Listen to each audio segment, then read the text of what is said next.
And now, WTOE Radio Live, brought to you by ThroughOurEyes.org.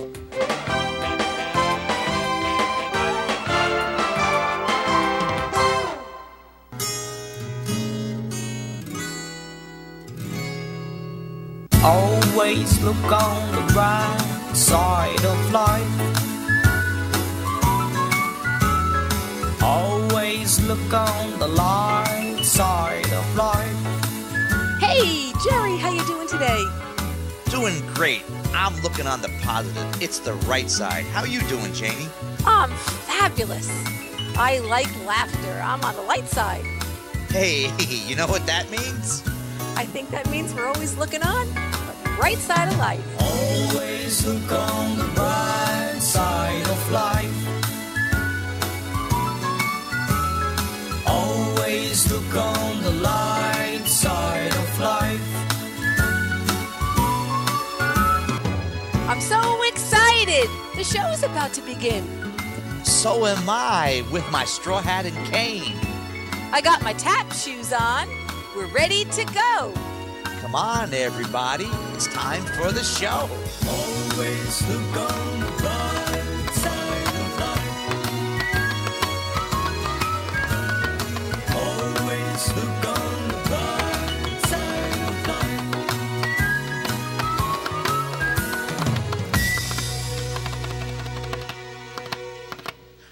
Welcome to the June edition of On the Bright Side with Janie and Jerry. I'm Jerry, and you're... Janie, and it's a pleasure to be here tonight on such a beautiful evening in New Jersey. How's it by you, Jer? Well, here in North Carolina, reached about 90 today, give or take, and the humidity was up. Felt like you were sort of like walking through a pond, so to speak, but it's supposed to be getting better. A little bit here, a little bit there, but we're going through it. How's it up there in Jersey? Well, it's right now I'm in my bedroom talking to you on Skype, and my window behind me is open, and there's a beautiful breeze coming in with our attic fan. It's about 75 degrees and very low humidity, and we'll see what happens tomorrow. They say a little rain's coming through, so we'll keep our fingers crossed. But right now, it's absolutely gorgeous, and I'm psyched to be here for this show tonight. Well, you know what? So am I. And before we go on, I'd like to give a shout out to someone who is known to me and known to you, my wife, Madeline. Unfortunately, she fell, and broke her wrist, and Lenny, I don't know if you have it there. There's that little photo of her smiling, and she wants to go to. I mean, she will be going to the doctor tomorrow, and hopefully you can cut a little bit off that cast so she can move. But it's not going to stop us from going to the convention in Orlando in 19 days, and we're going to have fun. And then in August, we're going to come up to Jersey and visit with you all up there and go down the shore. And so what are your plans for the next couple of months, Janie? Well, actually, the next time we are on this show, it'll be August 14th. We're not going to be here in July, so I want to just make you aware of that. We are taking a July break. Lenny has had it with us, so we're giving him the month off. Actually, all the shows will be off for the month of July, and our next show will be the second Wednesday, as always, which happens to be, I believe, August 14th. It's going to be another fabulous show. We're going to have a wonderful guest, Rita Lakin, wonderful writer, Edgar Allan Poe Award winner, and we're going to discuss all of her books, Getting Old is Murder, Getting Old is Criminal, and so on. But what I'm really going to be doing is getting ready for my middle daughter's wedding. She's getting married August 4th. She's 29. She's been teaching in West Orange. Her name is Lori. She's been teaching in West Orange kindergarten. She's the perfect kindergarten teacher. She's 5'1", about 100 pounds. When she smiles, she looks like sunshine.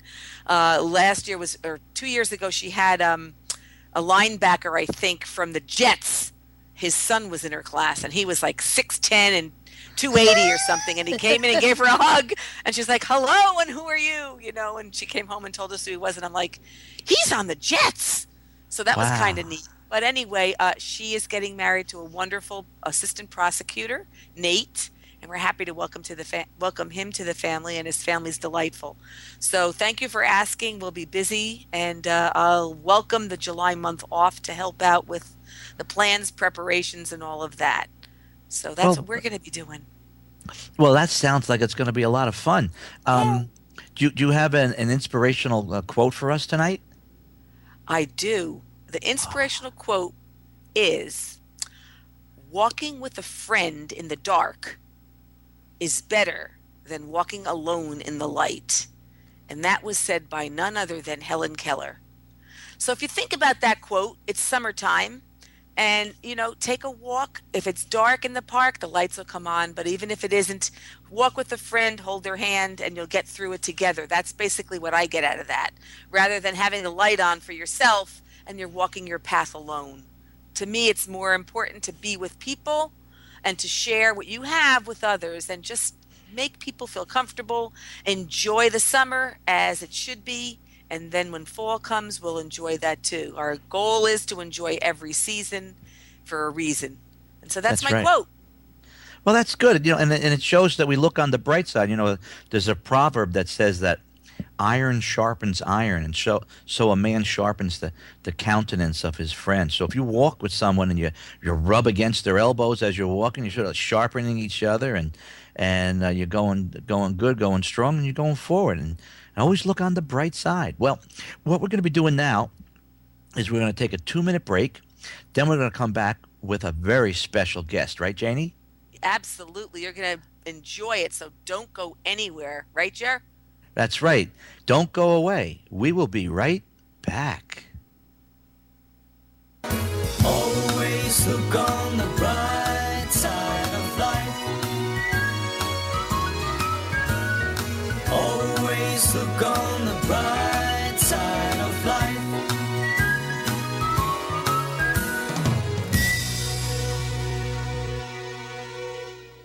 Hi, I'm Melissa Etheridge. Today and every day is the right time to support the American Red Cross, who gives disaster assistance to people when they need it most. You can help the victims of thousands of disasters across the country each year by making a financial gift to the American Red Cross Disaster Relief Fund, which enables the Red Cross to provide shelter, food, counseling, and other assistance to those in need. Please call 1-800-HELP-NOW or visit redcross.org. Together we can save a life. How would you feel if your children went to school and weren't taught to read? What would the future hold for them? Today, a mere 10% of blind children are taught to read Braille. Literacy is a basic right, and with it, a blind person can become just about anything. With Braille, a blind person can read at the same rate as a sighted person. This opens doors to unlimited potential. Learning to read Braille is the key to success. Without it, a blind child doesn't have a chance. For more information on Braille literacy and blindness, please visit our website at www.nfb.org or contact me, Mark Maurer, President, National Federation of the Blind, 1800 Johnson Street, Baltimore, Maryland, 21230, or call us at 410-659-9314. The National Federation of the Blind.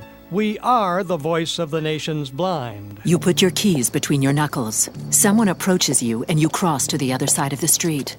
You lock the door behind you, maybe twice. Now you feel safe. You think you've made the right choices to protect yourself. Think again. Because if you're not eating right, if you're not active, or if you smoke, you're putting yourself at risk for disease. Learn to protect yourself from yourself at everydaychoices.org. A message from the American Cancer Society, American Diabetes Association, American Heart Association, and the Ad Council. Always look on the bright side of life.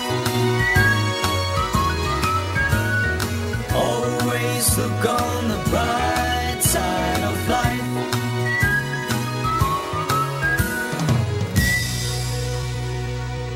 Welcome back to On the Bright Side with Janie and Jerry. Well, folks, tonight we have a very special guest with us tonight, all the way from Pennsylvania. And her name is Donna Hill, author of The Heart of Applebutter Hill. And Donna, I'd like to welcome you to our show. How are you doing tonight? I'm fine, Jerry, and thank you so much for having me. It's great to talk to you and Janie. I was going to say in person, but I guess it isn't quite. Well, it's sort of in person, right, Janie? Yeah, we feel like we're with you right in our own living room, you know? It's wonderful. Thank you for agreeing to be our guest. It's just terrific having you with us, and I know you have a lot to share. So I was wondering, Jerry, if I could ask the first question. I was just about to say, take it away, Janie. I sort of know who you are through our emails back and forth, Donna, and you approaching me about, your book, and we decided you'd be a wonderful guest and you could share your stuff tonight. So before you talk about all of that, can you just give us a little background about who you are so the audience will learn who you are, your family life, and maybe your activities with the NFB of Pennsylvania? Could you do that for us now? Sure. That would be great. My name is Donna W. Hill, and I come from Pennsylvania. I was born legally blind with retinitis pigmentosa, and I was the first legally blind child mainstreamed in our school district in eastern Pennsylvania. I was not well received. Back in those days, the idea was if you had the nerve to go to a public school, you could bloody well do things the way the sighted kids did them, which meant that I didn't get any Braille, I didn't get any kind of non-visual skills at all, and that was my background, and it's why today I am so passionate about Braille literacy and the importance that is. When I realized, I don't know, it was 10 years ago or whatever, that I finally woke up and realized that the same thing was still happening to a lot of kids that really weren't getting Braille. I mean, they knew pretty well that I wouldn't have any reading and vision left by the time I got to college, but they didn't teach me Braille. So it doesn't make things easier to have that to deal with. But I had my music and my writing, and I spent a lot of my life as a performer. I have 3 albums out. I am a singer-songwriter, and in the folk tradition, really. And nowadays I am more doing my writing, the novel, and before that I was doing a lot of journalism, online journalism. So I've been a little bit of this and a little bit of that for a long time, and right now I'm just a novelist. Well, that's good. Donna, that same thing happened to me back in the early 70s when they said, "Oh, you got usable vision. You don't need Braille," and they didn't tell me that the disease I had, which is Leber's congenital amaurosis, would eventually lead to no vision, usable vision to read or anything like that. But that so you persevered. You looked on the bright side. If before I turn it over to Janie about your book, could you just give me like 1 or 2 minutes about what you would say to someone who might be in the same position that you were in those few years ago? What would you say to them? How would you counsel them? Well, first of all, what I always tell students, whether they're blind or not, is that I was not one of those kids who was absolutely sure that I was just going to be fine and everything was going to be good and I was going to succeed. I was hearing, hey, you're never going to be able to go to college and you'll never be able to go live by yourself and you won't be able to attract a man and blah, blah, blah. And I didn't know whether they were right or not. Actually, I kind of thought they might be right. I mean, everybody said the same thing. There was one different thing, though. Deep down inside, I did not want them to be right. And that's what I held on to.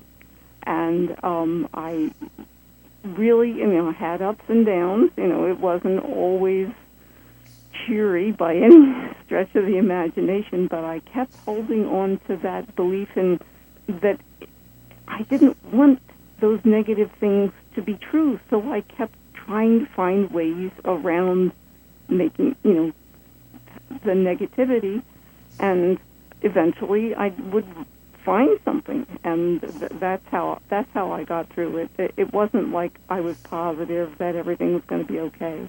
It was, it was a struggle.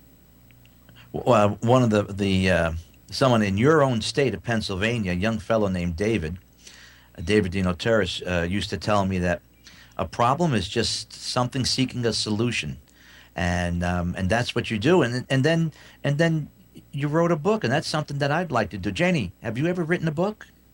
I haven't. I've written lots of poems and things like that, and parodies on songs and stuff. And Donna, we'll have to get together somewhere, somehow, because I'm a musician too, and I sing and play flute. So you never know. We might be making a CD together somewhere down the road. But we'll talk about that in a little bit, maybe. My question for you is, I'm assuming that from your inner strength, you also did research to get you involved with the NFB, correct? I kind of fell into that by accident. It was a happy accident. I don't even know how it happened to begin with, because my memory of back when I used to live in Philadelphia was that I had cassette programs. Well, they were just one cassette at a time that I would get from the NFB, and it was all about the history with Tenbrook and of course Kenneth Jernigan was the president at that time. But it was all about going over the bridge in Wilkes-Barre, which we live about an hour from Wilkes-Barre now. Mm-hmm. So that has a special meaning for me. But it was that philosophy. But I was afraid really to get involved for a long time. I went to one meeting. I was a volunteer radio producer for the Radio Information Center for the Blind in Philadelphia, which is not there anymore, I don't think. But there was a lot of blind guys, and they all had canes, and I had a guide dog, and they were all yelling at each other and everything, and I was like, oh, my God, what's going on here? But about 5 or 6 years ago, I started to get involved through the Performing Arts Division, and I started doing publicity for them. I used the skills that I had developed as a musician, self-promoting my albums and, setting up concerts and programs and things like that. And I used those skills to try to promote the Performing Arts Division, and eventually I started working with other organizations like the NFB of Pennsylvania, and I did our scholarship winners for many years. Last year we had Harriet Go received her second NFB scholarship last year. She's a special ed teacher in Philadelphia. And I placed an article in the Philadelphia Inquirer about her, which I was very proud of. I didn't write the article, but I interested them in doing it, and that's the kind of work I like to do. And now I'm working more with the Writers Division. Terrific. We've had Robert Leslie Newman and the Performing Arts, and his name is Dennis someone? Slipping out of my mind, the president of the division of the Performing Arts. We've had him as our guest, and Robert Gardner. I'm sorry. Was it Robert Gardner?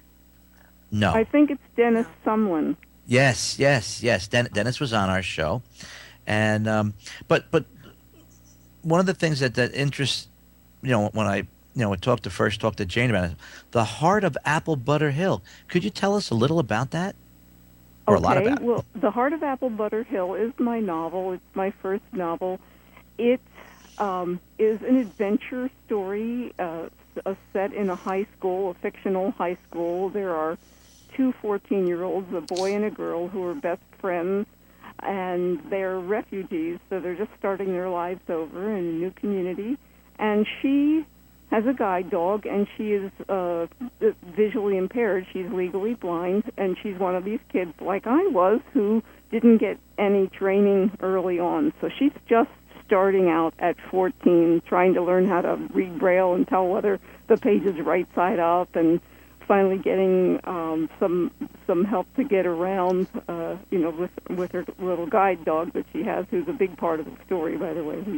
He turns things around. But the story is not like a normal, what do they call them, young adult novel where you have, from the one person's perspective, and it's trying to get over some social hurdle or whatever. These kids find out about a plot to steal a valuable sapphire that is being kept at their school, and they go about trying to figure out who it is that's trying to steal this and how to stop them, and they don't know who to trust, and they get in all kinds of trouble.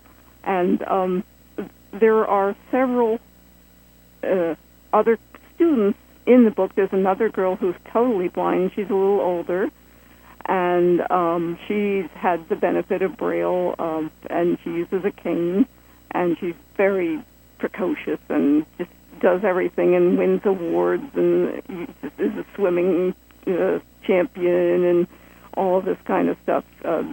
So there's those two characters, where you see two different sides of the coin in terms of education and how it affects it. But it's really all in the context of this greater story. There's also a boy who's in a wheelchair who's a really cool character, and he's just very, very outgoing. And they all have their role to play in these stories. There's one boy who's being bullied, and he's a very sad, not physically disabled. Well, he has asthma, and that's his only disability, but he has an emotional problem, and he gets bullied a lot. And our two heroes try to find out why it is that these certain kids keep bullying this boy. What's going on? And there was something very serious going on that the guide dog actually helps uncover some of this stuff at the end. So it is an adventure. It does have characters who have disabilities, and I hope to have the reader, like a non-disabled reader, have a different impression of people with disabilities after they read this. I've had reviews and recommendations from people in education and rehabilitation and the arts to use this book as a teaching tool for diversity and anti-bullying initiatives, and that's what I'm trying to do. And I'd like what I'm trying to do is to put the proceeds, if we ever sell any, toward getting it in Braille, in hard copy Braille. It's on Bookshare. If anybody wants to read it, it is on Bookshare if you're a subscriber. It's called The Heart of Applebutter Hill, and let me know what you think of it.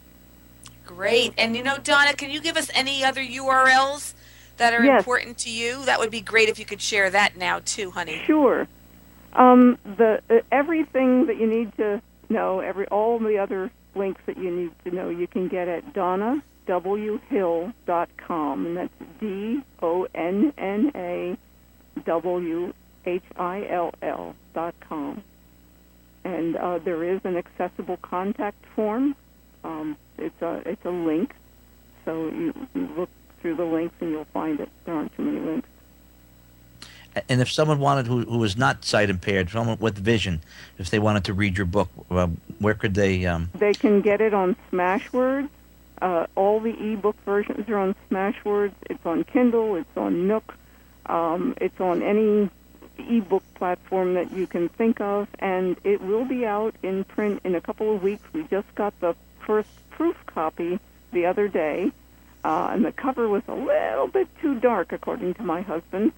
And so we are asking them to redo it and send us a redone version. Hopefully it won't be quite as dark.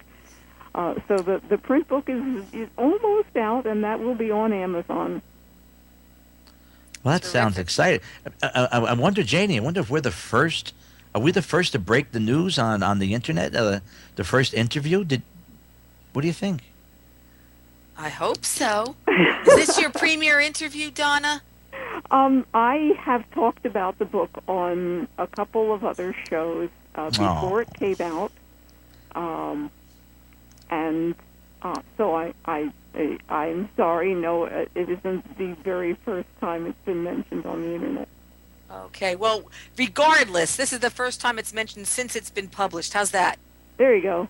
All right. So we'll find a way out of it. See, you have to look on the bright side.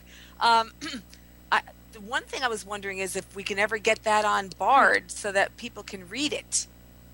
Well, it's going to be on. I'm going to get it to Learning Ally, and I've contacted the Philadelphia Library, the NLS Library in Philadelphia, They said that BARD doesn't usually take self-published authors unless they make a big splash in the sighted world. But they do a recording project they have in Philadelphia for Pennsylvania writers, so it might be available through that at some point. But I'm going to try to get BARD to do it one way or the other, and I'm also going to get a commercial recording. As soon as this other stuff is out, I'm going to try to get a commercial recording done. There's a new website that puts authors and actors together, where the actors read the books, and they just share in the proceeds then from it. You can either pay them or give them part of your royalties. So I thought I'd check that out and see if somebody sounds like the good person. I would rather have L.J. Ganser do it, or Gordon Gould, or Fred Major, but I don't think I can afford them. Yeah. Oh, well, it sounds wonderful. And how long was this process? So you started formulating this idea, and so give us the journey, if you can, in a couple of minutes. The journey started in the early 90s, and I was working as a musician and doing school assemblies and concerts at churches and folk clubs and blah, blah, blah, and recording. And I started taking notes on cassette tape and Braille, regular hard copy Braille. I did not use a computer. And I just, little by little, I didn't really have a lot of time, but little by little I would write a little here and there. And then when I ended up getting cancer, actually, and actually had it twice, and it sort of put the end to my music career. And after that, I really started to devote myself to writing, but I was writing on a cassette tape. I was going from one cassette to the other cassette, listening to one, revising it, and talking it into the other. And at some point, I don't know, I guess about 2004, I said, I have got to learn how to use a computer. So I went to the state of Pennsylvania, to the Bureau for Visually Impaired, and I told them what I wanted to do, and God bless them, they said, oh, okay. And so they sent me to school to learn to use a computer and JAWS, and that gave me the ability to actually type the book out. I had been typing it out before that, chapter at a time, for my husband to look at, and it was on this old word processor, and it had a little screen, and Rich said you could see like one word at a time. So it was very difficult for him to edit it like that, but that's the way it was. And once I learned to use the computer, then things started falling into place, and that's when I started doing the PR for NFB and writing articles about blindness. I did a whole series on Braille literacy, which I think is still the longest, most in-depth series on Braille literacy that anybody's ever done for a sighted audience, not for professionals, but for the general audience. I did that for American Chronicle, and I was working for a lot of other magazines, just writing articles to try to get the word out. I really want to connect with sighted people about blindness, because, most of us started out sighted. And if you look at all the blind people that there are, most of them spent their formative years as sighted people, and they learn their opinions about what blindness must mean when they're in the general society. And then they lose their vision, and a lot of them go, oh, my God, my life is over, and they get in their rocking chair or whatever they got, and that's that. And that's really sad, and it doesn't have to be that way, and you guys know that. And I'm just trying to get to them before they have that problem. Donna? Yes. Yes, I just wanted to tell you, we've got about a minute left before we go to a hard break. And I just wanted to ask you two things. I assume that the website that you gave us, people can contact you, the DonnaWHill.com. Yes. Right? And the second thing, and before I let you go, is who was your favorite folk singer? Oh, Simon and Garfunkel. All right. Mine was Peter, Paul, and Mary. Days. Well, Donna, thank you so much for the time you spent with us. Janie, you want to say goodbye, Janie? Yeah, and I like John Denver. I'll say goodbye. Yep. And thank you so much, Donna. We'll be in touch on email, because now you're computer savvy. Go for it, honey. We'll keep in touch. Thank you so much. Thank you. Thank you so much, Donna. Now, folks out there, please don't close your computer or hang up or do anything like that. We're gonna take a 4-minute break now. Then we're gonna come back with a salute to Flag Day, no pun intended, and some tech tips and a fantastic book corner. So please stay tuned. Do not go away. Always look on the bright side of life. Always look on the bright side of life.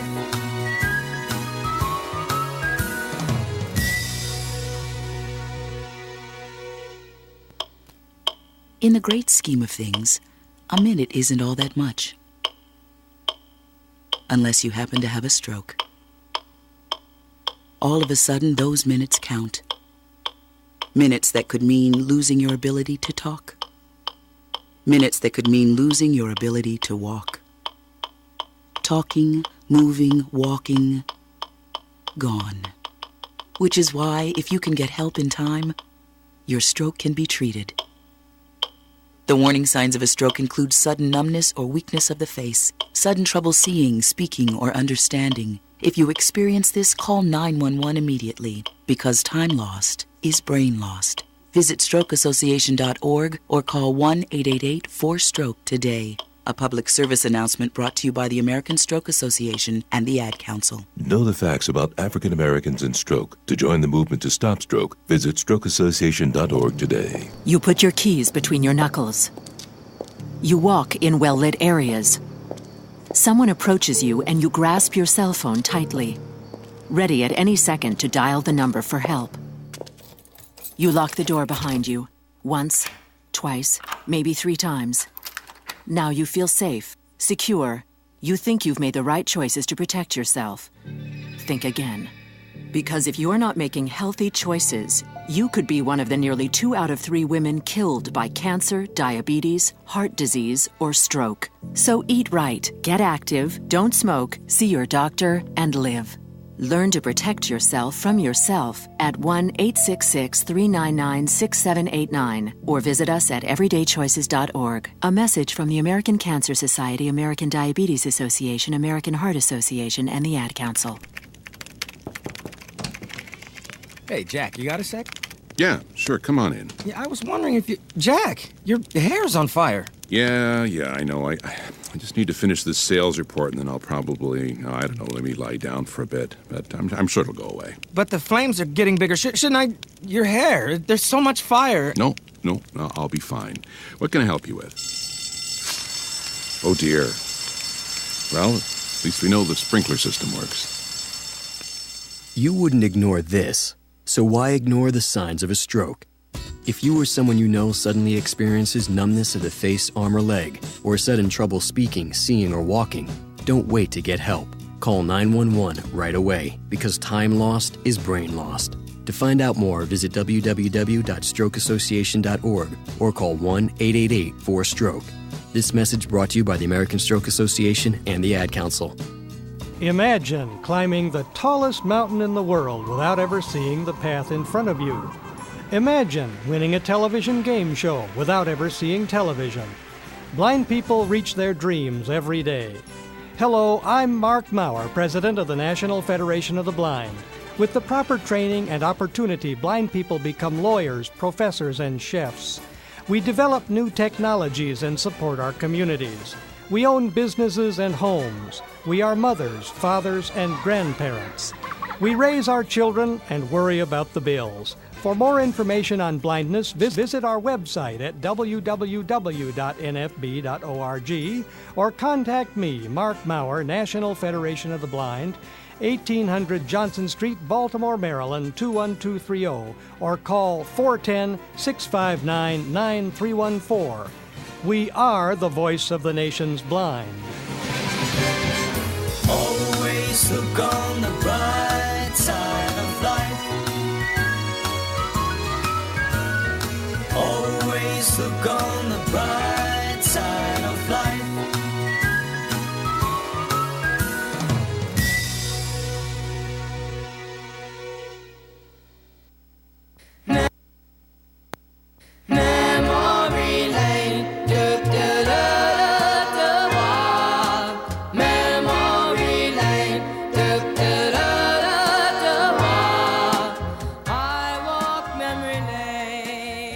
Well, this is our memory laying segment of On the Bright Side with Janie and Jerry. And, as most of you are aware, on the 14th, we celebrate Flag Day. And, when we think about flag, we think about country and patriotism. And we think about all our friends and neighbors and loved ones that served. And we want to, thank them for their service. And right now I'd like to play, Jane, I don't know if you ever heard of John Philip Sousa? No, name doesn't ring a bell at all. Does it ring a bell? No, he plays the saxophone. How about But the Liberty Bell? Lenny, if you could cue that up and play a tribute to John Philip Sousa and Flag Day. Salute. We're going to salute to Flag Day today.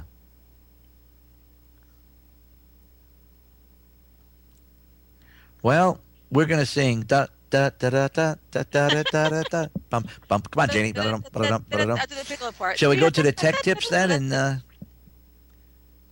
we could do that. Well, anyway, I'd like to tell you, Janie, Ocean Grove in New Jersey. They have the Ocean Grove Symphony Band, and they play the Stars and Stripes Forever on Wednesday night. Not every Wednesday night. The last Wednesday night that they usually do on the boardwalk.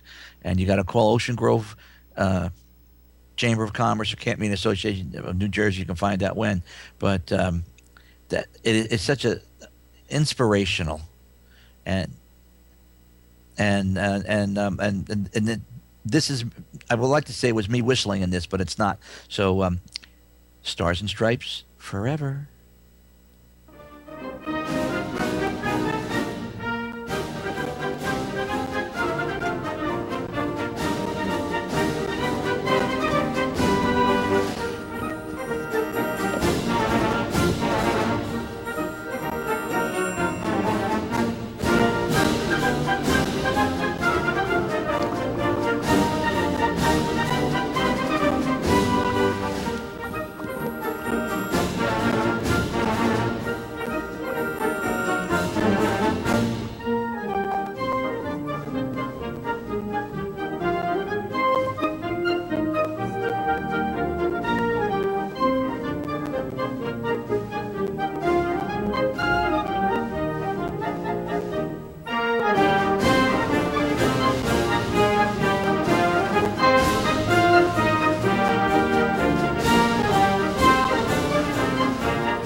Wow, that was great. Wasn't that great, Janie? Yeah, and I like especially the words instead of be kind to your fair-weathered friend, Oh, boy, that brings back so many memories. Larry used to play in the New Jersey Pops when my two older ones were babies, and we would go back in the day when there was music in the parks, in Riverside Square Mall and Livingston Mall. They used to fund, and he would play 25 concerts in the summer. And they always ended with the Stars and Stripes. And my kids grew up knowing that particular piece. What a great piece. That's right. Before we go to our tech tip, could you give the phone number out? I sure can. If you would like to call in with a comment or a question or just your thoughts about tonight's show or a future show or any other thing, it's 1-888-572-0141. So give us a call sometime. We ask this every month, and rarely does someone call in, but get out of that comfort zone and make a call. How's that, Jer? That sounds great. The National Federation of the Blind is going to have their convention in Orlando July 1st through July 6th. And I was so excited when the agenda came online, and I downloaded it, and it said protected view. And I didn't know how to read it. And someone on the phone told me, said, all you have to do is hit the right mouse button, then hit the escape button, then hit the F6, and then hit the tab till you hear enable it. Wasn't that a very smart person, Janie? I wonder who that might have been. Well, I have him on the line right now. Teacher, would you come on the line? Oh, it's a pleasure. I finally got something right on my computer. Ooh, hey. That's because Jane is a good teacher, you see. You recognize the voice, Janie? I do. We did that once at Joe's house. We're like, he couldn't open up anything. I'm like, Joe, let's figure it out. We'll figure it out. There's got to be a way in the context menu. And that, of course, for us on JAWS is the application key or the right mouse. So I tried the right mouse button, and then we did all kinds of things. Right, Joe? And experimented. Yep. And we weren't frightened. Don't be frightened. That's how you learn. You have to make some mistakes first. And we figured it out and wrote down the steps, and Joe's got them down great. That's right. So if anyone gets stuck on that part of the computer, let me know. That part I can help you with. But anyway, when you played the Stars and Stripes, it reminded me of, it's a very patriotic song, of course, but it reminded me of a cartoon that we would watch, Jerry, many years ago, with a guy eating spinach, and a guy, another character in there, and olive oil, and sweet pea. Popeye used to eat his spinach to Stars and Stripes, if you remember correctly. That's right, and he would go, da da da da da da da, and the battleship or the airplane will form in his muscle. I don't know how he did that, right. but that's right. pretty He good. was wonderful, but, wonderful. But speaking of spinach is green, and so is there's a green tea out there too. So next time anyone's drinking their green tea or regular tea, we have sent out some hard copies in the mail, and we sent some emails out for some funds to help us continue our shows here on the Bright Side and Through Our Eyes. So if anyone out there would like to send in a contribution, we are always looking for those nickels and dimes, 5s and 10s and 50s and 20s and whatever the case may be. And you can send your check, make payable to NFBNJ. In the memo, write Through Our Eyes, and you can send it to 254 Spruce Street, Bloomfield, New Jersey. It's one word, Bloomfield. New Jersey is two words, of course. 07003. Any contribution, any donation is greatly appreciated. So, but Jerry, thank you for those kind words. You said a smart man taught you something. Well, I'll remember that. I'll just have to figure out who I'm talking about. But I won't forget that day, Joe. I have to thank you, and of course I have to thank Janie for. I'm sure she's taught you a lot over the years, but. I was sitting outside and I said, wow, he actually taught me something, and but as they say, wonders never cease, and always look on the bright side, and that's the whole thing about joining a group or walking. I think the book that Donna was talking about was walking alone and marching together, or the other way. I could never get that book title right. Walking alone, marching together is correct. Yes, thank you. Oh, I got something correct, and it's the first 40 or 50-year history of the NFB. Well, Joseph, thank you so much for your time. Thank you, Jerry. Are you still doing a show on Through Your Eyes? Yes, thank you very much. Thank you. Next Wednesday at 8 p.m., I'll be interviewing Mark Riccobono. He's the executive director of the Jernigan Institute. We'll be talking about programs and projects and objectives of the Jernigan Institute. We'll also be highlighting the convention, and we'll also be really featuring part of the convention. It deals with building membership with chapter presidents, so on and so forth, about the Heart of Chapter, the senior division, book club, white cane list, all kinds of good stuff. So that's on the agenda in your agenda. So just check it out and come join us. Well, thank you, and we'll see you next week at 8 p.m. Thank you, Jerry. Thank you, Jane. You're welcome. You're welcome. Thank you. I want to hang up and finish listening on my computer. All right. Yes. Wow.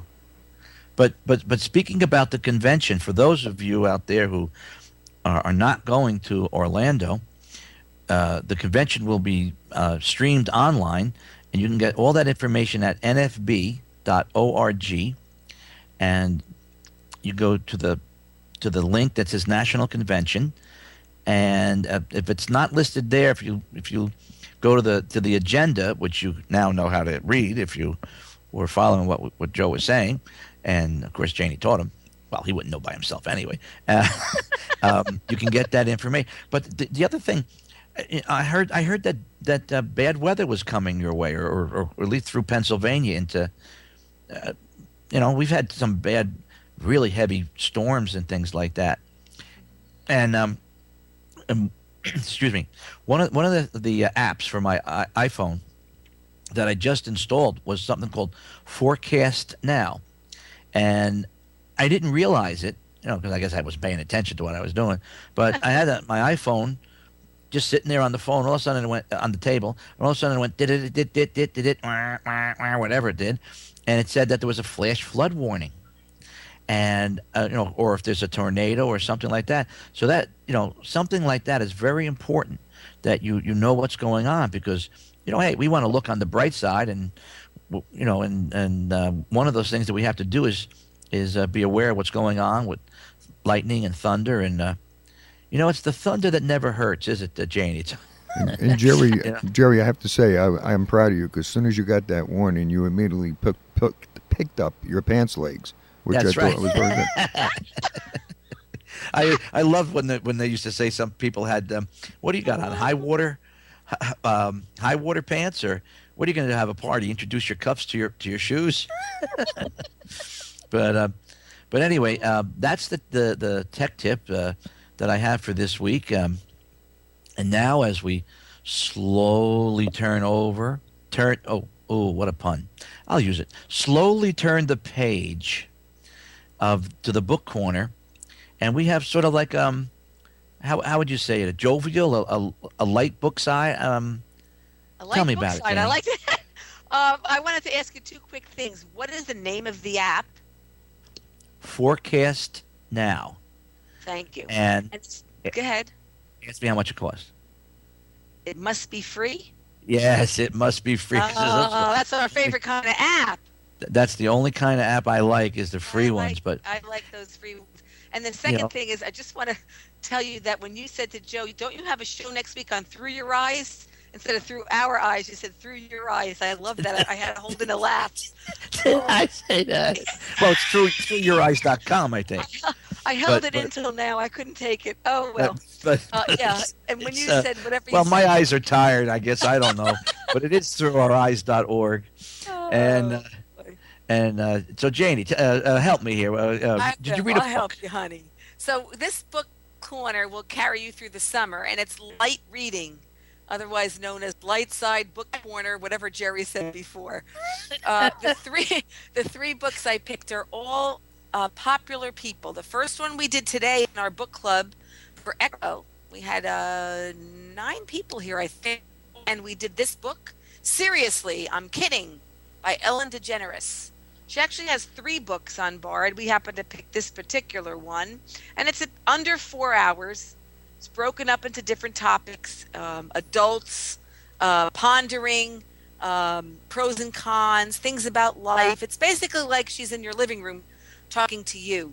And I think you're going to really enjoy it. It's very light, but there's some good, common sense, encouraging ways to live your life.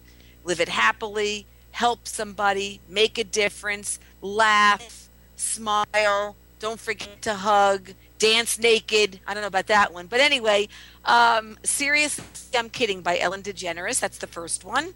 The second one is a long title. I'd like to apologize to every teacher I ever had. My Rookie Year in Northeast High by Tony Danza. He actually did teach English in Northeast High in the Philly area. So I wonder if Donna Hill knows about that particular story. But anyway, it tells also about his pros and cons of being a teacher and how he didn't realize all that a teacher has to go through. So that's a great book, Tony Danza.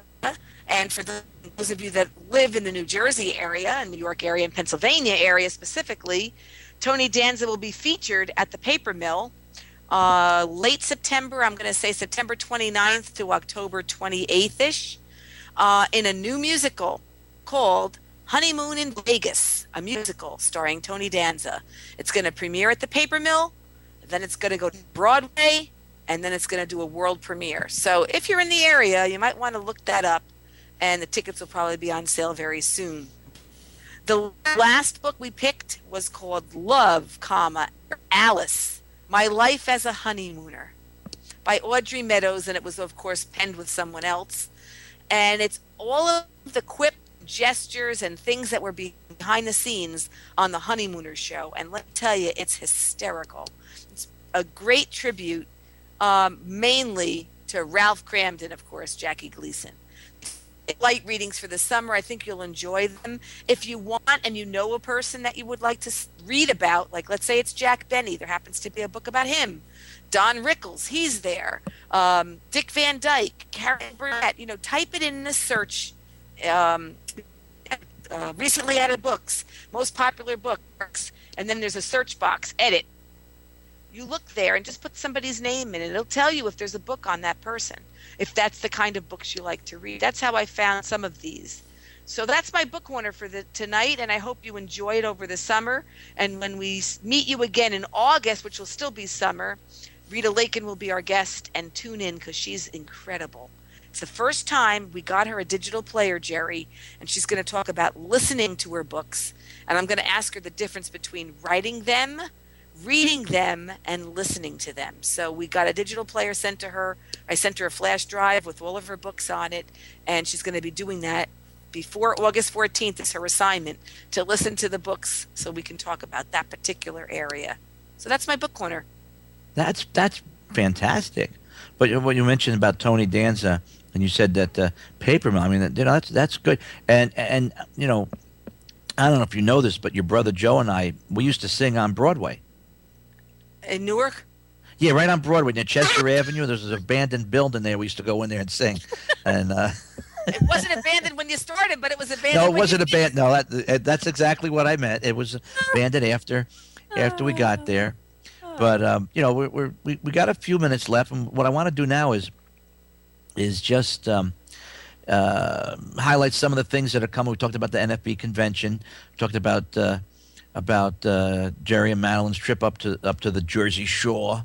And now, Jane, do you have any thing that you'd like to highlight? Any events and between now and August the 14th? Just basically, that we're going to be, for the Echo people, we're going to be meeting on the 10th for my book club here, the 17th at the Eagle Rock Diner. Let's see, August 4th, of course, is Lori's wedding, so that's the big highlight. And I hope everybody, when you're celebrating over the summer, just enjoy the weather, the people. 4th of July, it's one of our favorite things, going to the fireworks. I don't know about you, Jerry, but I still see the flashes of light as it comes across the sky. So I can't really tell if it's green or blue, but I can tell it's a darker color versus a lighter color. I can tell if it's in an umbrella shape or it's spread over the whole sky. And I get so excited. I don't know if you can believe this or not, but I do yell every once in a while. And on the 4th of July, all I do is, woohoo! And we'd go to West Orange High School, and we watch them there, and they really do a fantastic job. And it's a wonderful thing to celebrate America, the freedoms we have, where we are as people, blind people especially, using computers now when people 20 years ago really couldn't, or whatever, couldn't really do that. The iPhone, and how our lives have changed because of technology catching up and helping us stay in step with sighted peers. So I'm really grateful for that. I'm grateful for the time that we're living in, and every minute of time I live. So that's my encouraging words for tonight. How about you, Jer? Well, when you mentioned fireworks, most July 4ths I spend at the NFB convention wherever we're going, and we try to. I remember we were in Atlanta one year, and we were on the 72nd floor of the Sheraton at one of those restaurants that goes around in a circle, and I kept on losing my table. I didn't realize that I was on the wrong side. My seat was on the wrong side of the table. But the year we didn't go, in 2005, we had the occasion to go to Asbury Park, and we stood on the boardwalk, and what I remember was the vibrations, the boom, boom, boom, and that vibration, and I did see some flashes of light, but just that, and everybody goes, oh, ooh, ah. I thought maybe there was a sign that said, okay, now everybody ooh, everybody ah, but I wanted to remind everyone that WTOE will be off air all July, not just our shows, but there's very important work that needs to be done, rewiring of the computers. I think Lenny's getting rewired or wired or one or the other. I forget which, but you mentioned something about going away and not being near electricity or a computer for a while. Unwired is what I'm getting. Unwired, correct. Unwired. Unwired. But, it's just important. What Janie said is to keep your focus. Someone might say, well, you're blind. How could you keep your focus? Well, it doesn't matter whether you're blind, in a wheelchair, or nothing wrong with you. I've never met anybody that didn't have anything wrong with them. And if they knew me, that, well, there was at least one thing they had wrong with them. and it's always good to I was talking to someone the other day. I won't mention her name, but she was, talking about her wrist being broken, and it brought me to mind Scott Fabian. You remember Scott, right, Janie? Yes, I do. And here's a gentleman that most of the world would have said, oh, it's okay, just sit there and relax and don't do anything. But yet he didn't give up. He looked on the bright side. He saw a way out, and he traveled that path, even though, as I understand correctly, he was paralyzed from the neck down, right? Yeah, it's not Scott. Scott is his older brother. You're talking Craig. Yeah. Craig Fabian. I know. Yes. Yeah, I know some people are paralyzed from the neck up, but Janie, guess what time it is?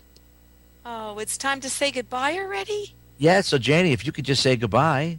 Oh, goodbye, Janie. Goodbye, everybody. Thank you for consistently listening to our shows. The numbers are beautiful.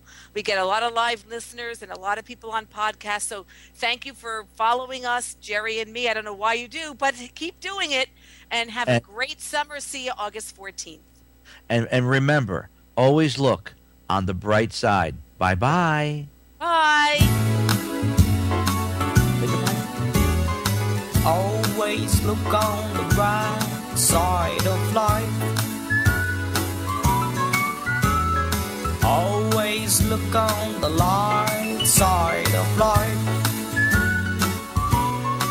All words, ideas, and content expressed on The Bright Side are solely those of Jane Degenshine and Jerry Marino, and not necessarily those of the National Federation of the Blind, the Northeast New Jersey Chapter, or WTOE Internet Radio Network.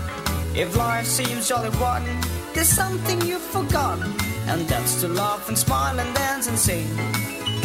When you're feeling in the dumps, down with silly chumps, just purse your lips and whistle, that's the thing.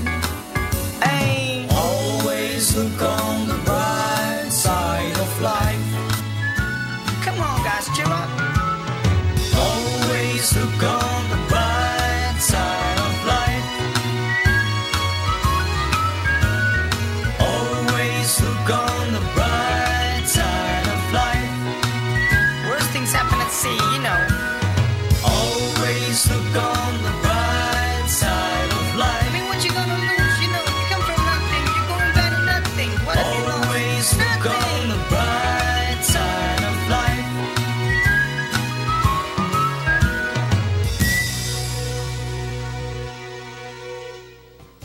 Hi, this is Joe Ruffalo of WTOE Radio.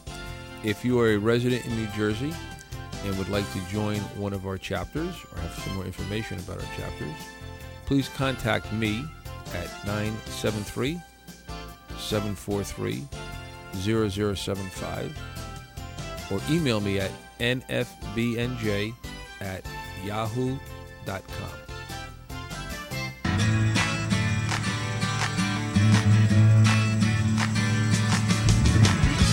Advertise your events on internet radio and podcasts free. Need to advertise your club or organization's next event? Whether it's one announcement or different ones weekly or monthly, now you can. ThroughOurEyes.org, using our WTOE radio live broadcast and our podcast, give you the ears of the world. You can take advantage of our free offer in one of two ways: recording your announcement on your computer or calling our toll-free telephone number. Visit our website to learn more.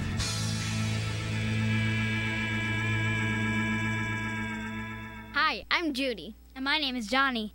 We're 10 years old and we're blind. Our dreams are to become scientists. My name is Catherine. I'm 24 years old and I'm blind. I'm currently in law school, and one day I dream of becoming an attorney. My name is Bill. I'm 74 years old and I've just become blind. My dream is to remain independent in my own home and not have to go to a nursing home just because I'm blind. The National Federation of the Blind of New York has been helping blind people achieve their dreams since 1956. Help keep their dream machine running and visit blindnewyorkers.org to make a donation. You can also call them at 718-567-7821. Blind people are your neighbors and colleagues, so learn more about blindness and make your contribution today. Go to blindnewyorkers.org or call 718-567-7821. The National Federation of the Blind of New York. Today's dreams can become tomorrow's realities.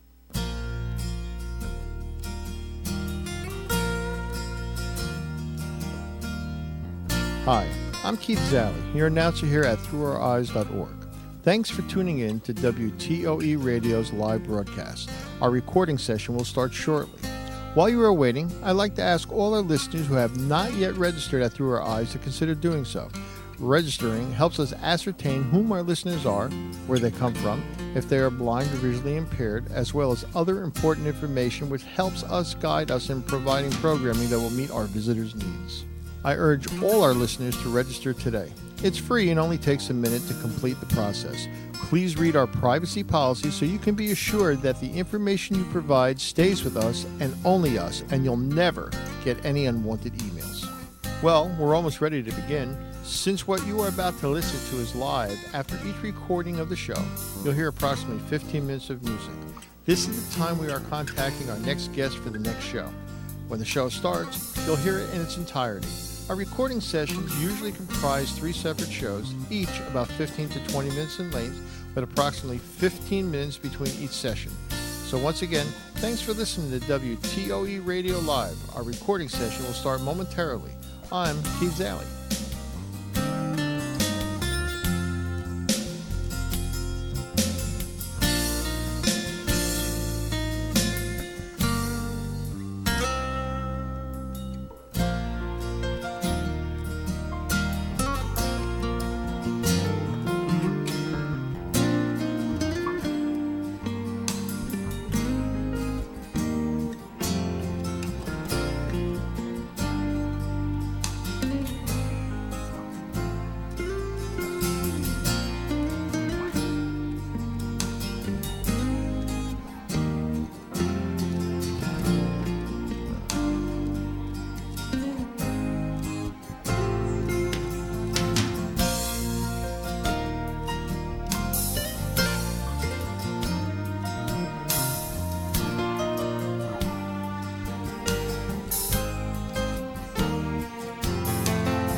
next hour, join Steve and his guests as they talk about topics geared to educate and inform his audience.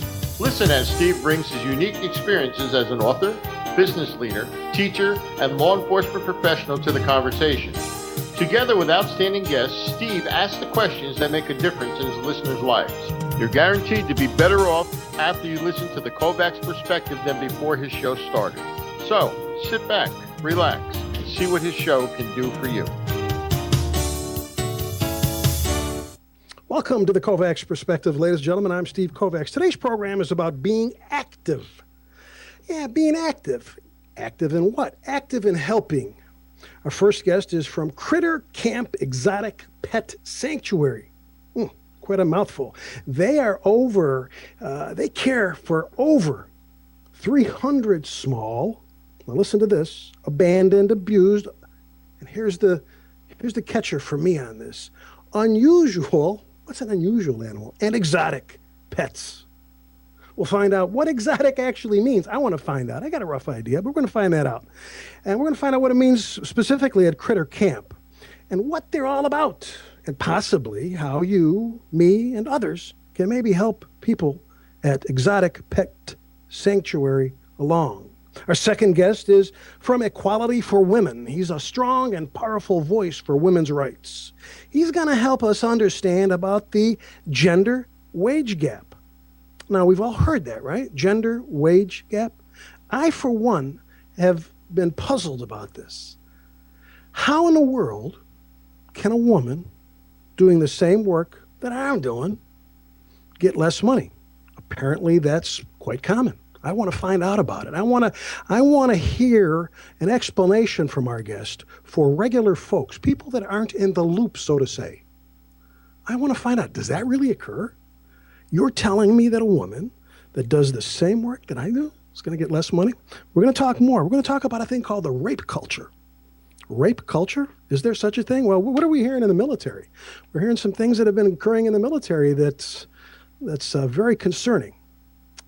We're going to talk about those two definite things, but also, and very importantly, we're going to talk about a thing called the Equal Rights Amendment. And some people listening that are very knowledgeable are going, what's he saying? A thing called the Equal Rights Amendment. Now, let me say something, and it is my belief that people not in the loop, and by that I mean the average person, a 22-year-old person, a male or female, that's just a regular Joe or Jane, they don't really know very much. They've heard the term Equal Right Amendment. They've heard it. But I'll bet you, I bet you $50 right now. Anybody wants to take the bet? Most folks have really no clue what it's about. Well, let's find out about it today for regular folks. Those folks, and I use the term a lot, that aren't in the loop. Let's find out what that's about.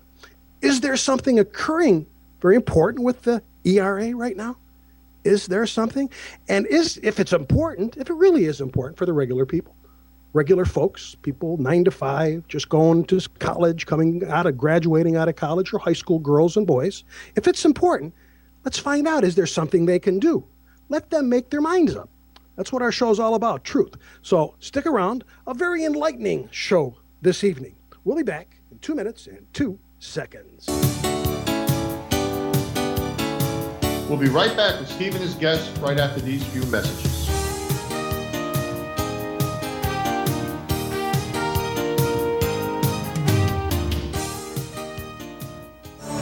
When you open a book, you can explore new worlds, meet new friends, and discover new adventures, like the ones in the Chronicles of Narnia. Impossible! Are you prepared for what awaits you? To find out more about the wonders of reading, you can visit the Library of Congress website at www.loc.gov and let your journey begin. This message has been brought to you by the Library of Congress and the Ad Council. Statistics say that 4 out of 10 high school students will drop out of high school. But sometimes the difference between dropping out and finishing is a boost. I just try to motivate my friends as much as I can. Just get done with that credit. Just get that thing. If you don't have anybody while you're in school, then there's not really a way to get through it. I had a very good friend who was thinking about dropping out completely. And I just talked to him about it, told him that it was a stupid idea for him to do that. You know, he's gone so far and He's only got a year left. There's one girl named Maria. She just told me to get my things straight. She told me if I ever needed anything that she'll be right there. Even my friends that have dropped out tell me, oh, it's staying in school. It's not easy to leave it. You think it's the best thing, but then when you've done it, you realize that it wasn't. 10 real-life at-risk students are filming their year, so you can see what it's really like trying to get through high school. Go to boostup.org to see their stories and give someone you know a boost so they can finish. High school is hard. Graduating is harder. Brought to you by the U.S. Army and the Ad Council. You take the family to the food court. Your wife and Pete head for tacos. You and Danny want Chinese. You look up at the menu. You look down to see what Danny wants. But you don't see Danny. Danny! Every parent knows that feeling. Imagine if he were actually abducted.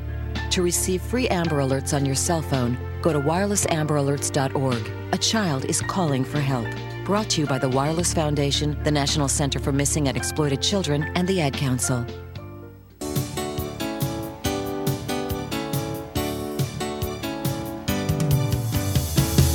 And now back to the KOVACS Perspective. Hey, ladies and gentlemen, welcome back. I'm Steve KOVACS. We are with the founder, I think, the boss, the head honcho of an organization, of a rescue kind of camp called Critter Camp Exotic Pet Sanctuary. Her name is Beth Randall. How you doing, Beth? I'm doing good. I'm doing good. Thanks for having me. Beth, it's good to have you. Beth, tell me a little bit about you, and what are you doing with 300 exotic animals in your house or wherever it's at? Right now they are in our house, and we are planning to build a standalone facility. Started out about 9-10 years ago and rescued a couple of ferrets. And it just grew from there. There was no place else for these unadoptable, small, unusual pets to go. Just said there really caught me. And in the beginning, we're on Skype, and sometimes it breaks up, so I didn't catch your beginning. But now I heard you towards the end, and what really caught me is there's no other place for these unusual pets. I want to go with that. I'm an animal lover. The head honcho of the WTOE radio network is a huge animal lover, so I can kind of relate to that. Now tell me, first of all, what's an exotic animal? Okay, well, an exotic pet is any pet bred in captivity that's not native to the United States.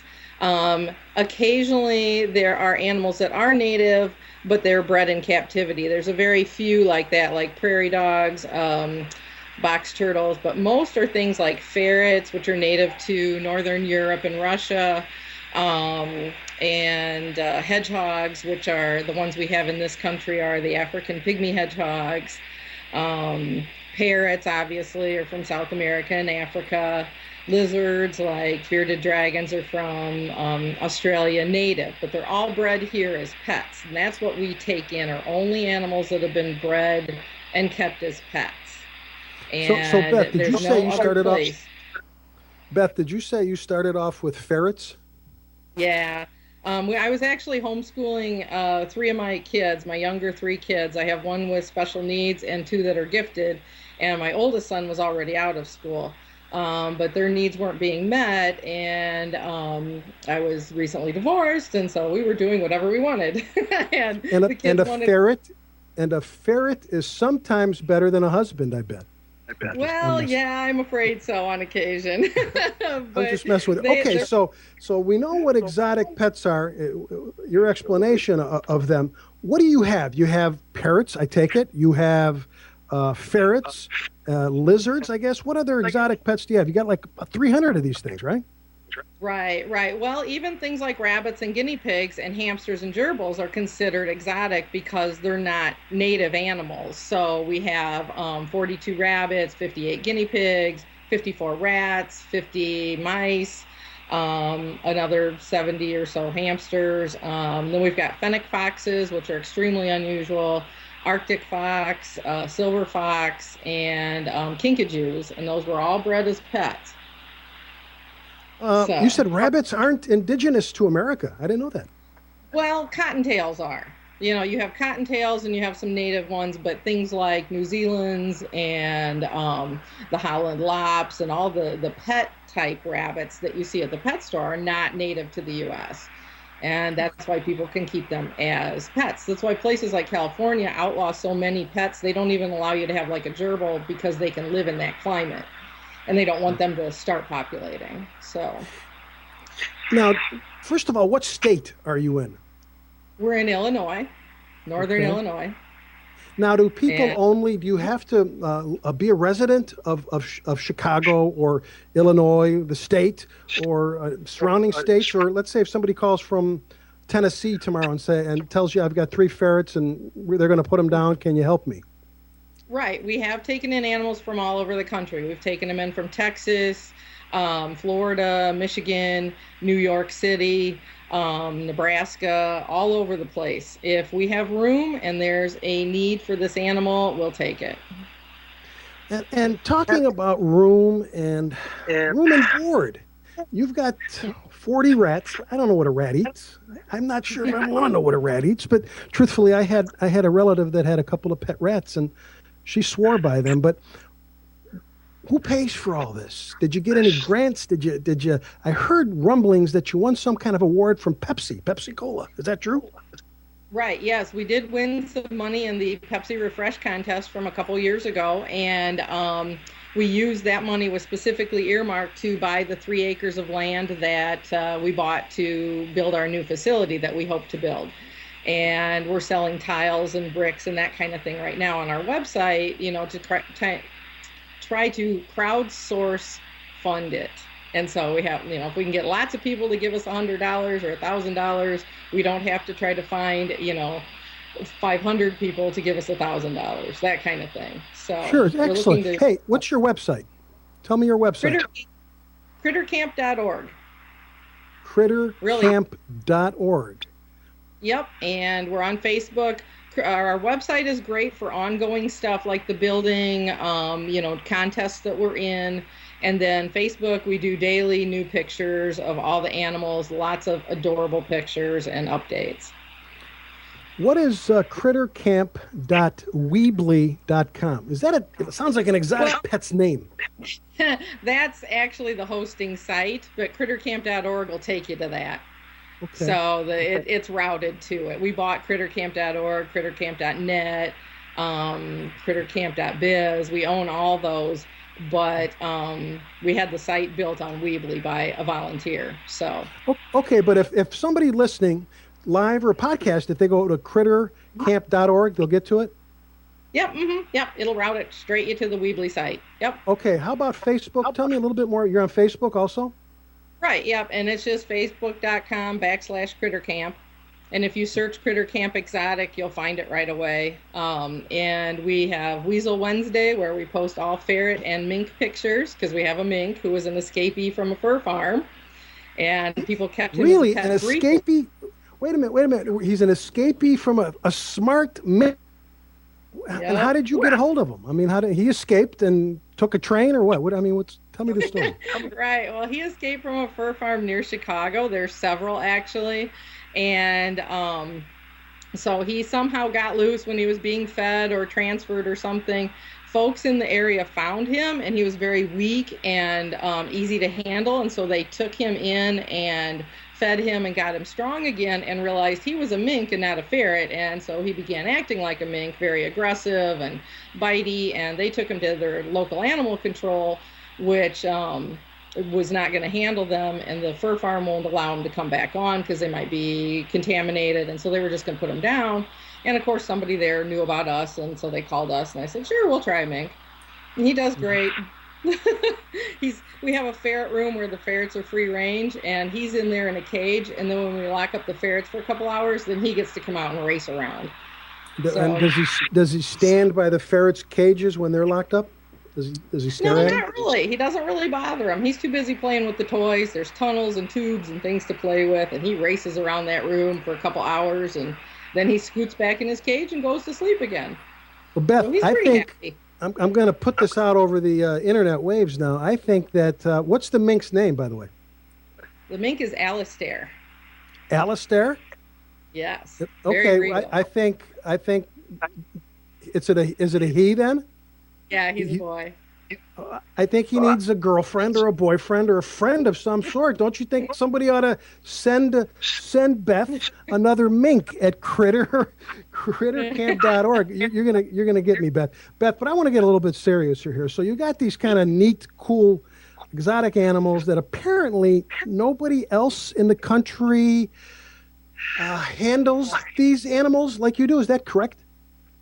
Well, don't take the variety that we do. We accept, a 2-year-old rat with a tumor, or a rat that bit somebody, or a rabbit that bit somebody, and, nobody else wants those. There's just no place for them to go. They're going to be euthanized at these kill shelters, and we have the biggest variety of animals in a sanctuary type shelter like we are.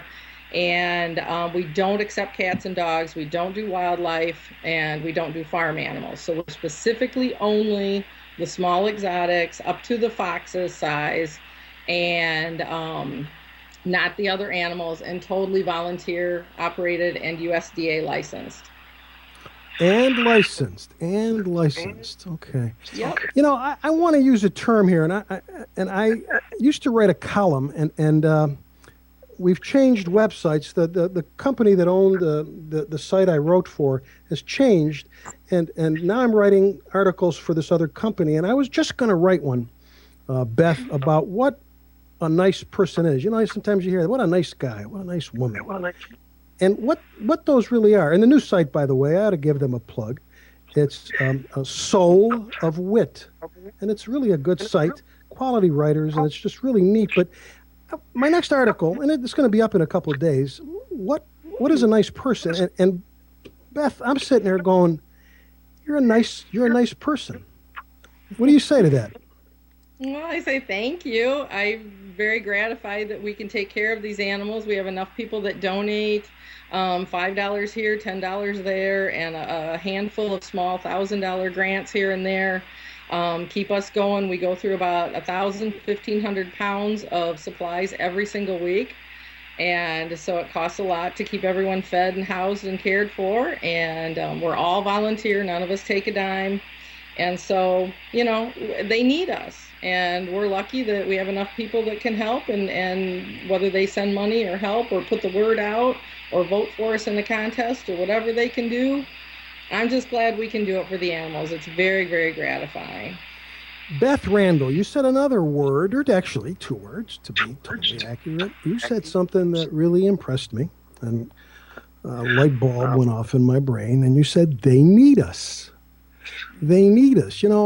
Quite often we hear people killing other people and robbing and raping and abusing.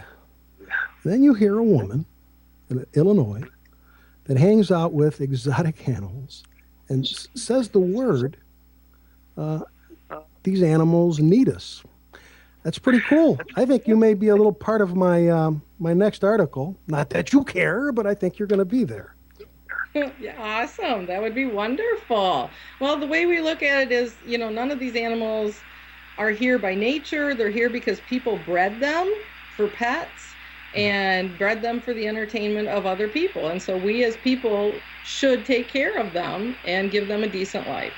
Yeah, I agree with you. I have an email, or actually it might be just, we have a chat room also where you can write. And someone asked us a question, and this is for you.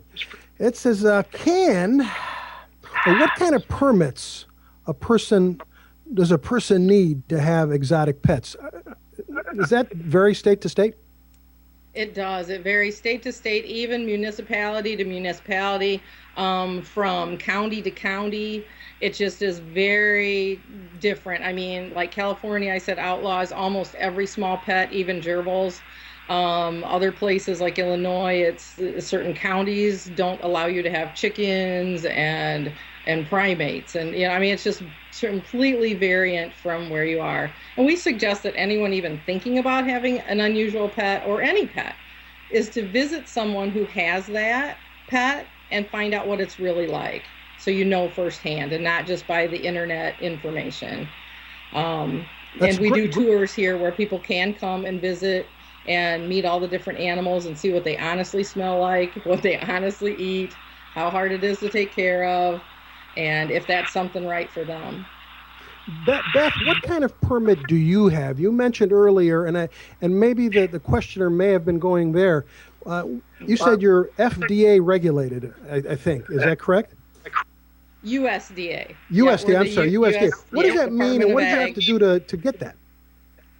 Well, it's we have an exotic exhibitor's license, and so it's basically the same as a zoo, and apply and be inspected, and we're inspected several times a year, just drop-in inspections, and we have to meet a huge booklet of regulations as to who gets fed what, how big their enclosure is, where their water is, how clean it is.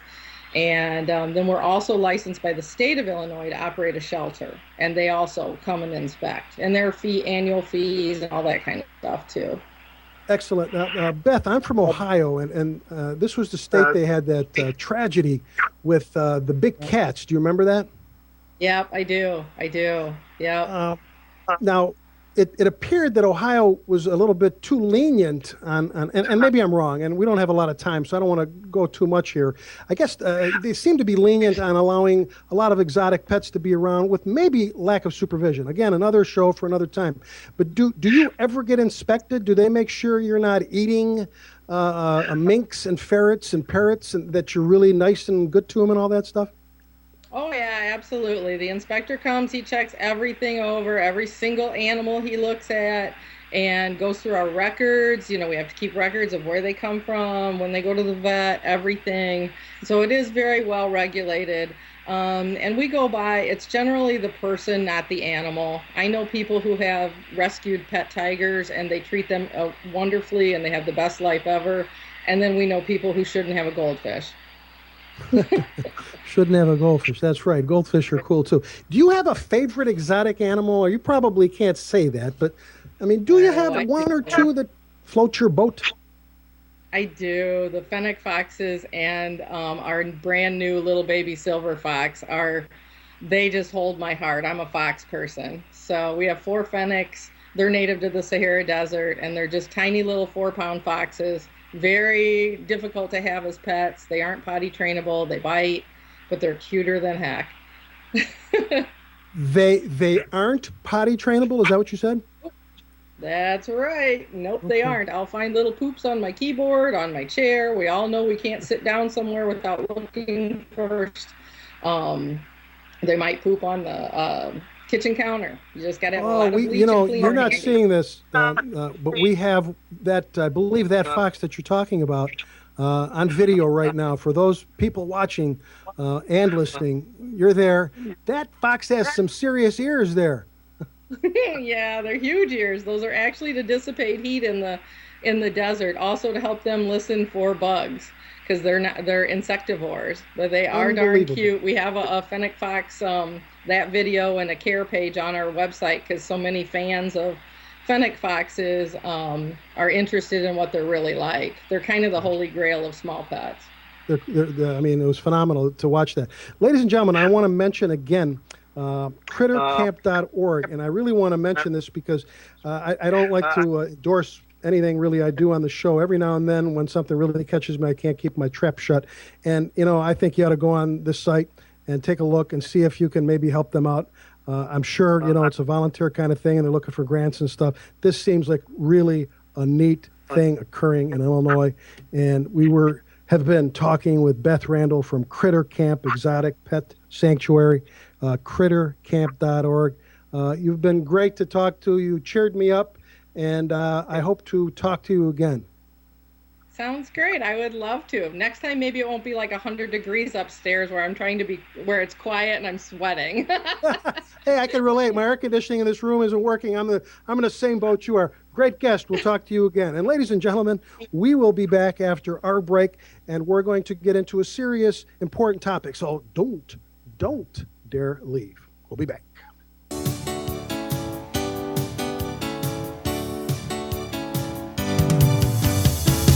Hey everybody, this is Keith Zalley from the WTOE Radio Network. And right now, we're going to take a few extra minute break just so we can save our files for our podcast. So please don't go anywhere because there's going to be more Steve and the KOVACS Perspective in just a few minutes.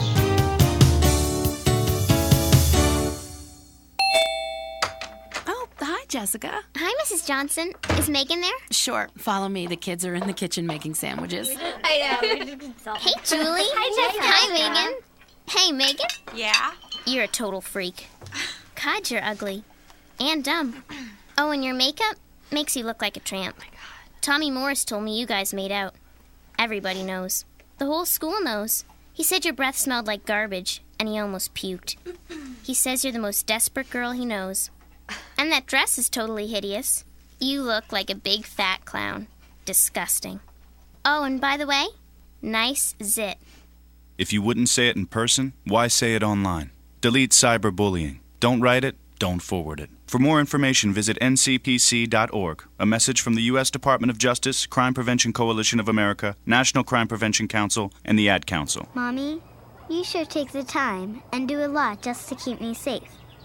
Knee pads, baby gates, corner cushions, socket covers, and that fancy car seat for big girls like me. Where'd you find that thing? The odds of a child being in a fatal automobile accident, 1 in 23,000. The odds of a child being diagnosed with autism, 1 in 150.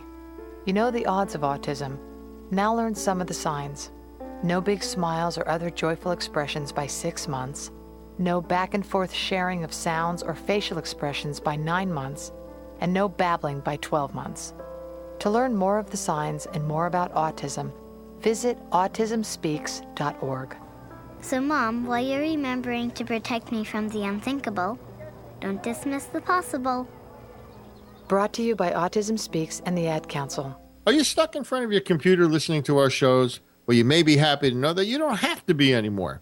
Hi, this is Keith Zalley, your announcer here at WTOE Radio. Of course, you know we broadcast live on throughoureyes.org, but did you know we simulcast on Facebook, Ustream.tv, as well as all of our show's host websites? And now you don't have to be stuck trying to catch your favorite show on your computer. You can listen or even watch our shows live right on your smartphone or iPad. During broadcast nights, just point your phone or iPad browser to our mobile site, m.throughoureyes.org, and click on the Listen or Watch Live link. WTOE also offers many smart apps for your iPhone, BlackBerry, Android, Windows Mobile, or Nokia phones, iPads too, all for free. Visit our main site, www.throughoureyes.org/appstores.html, and download your free app today.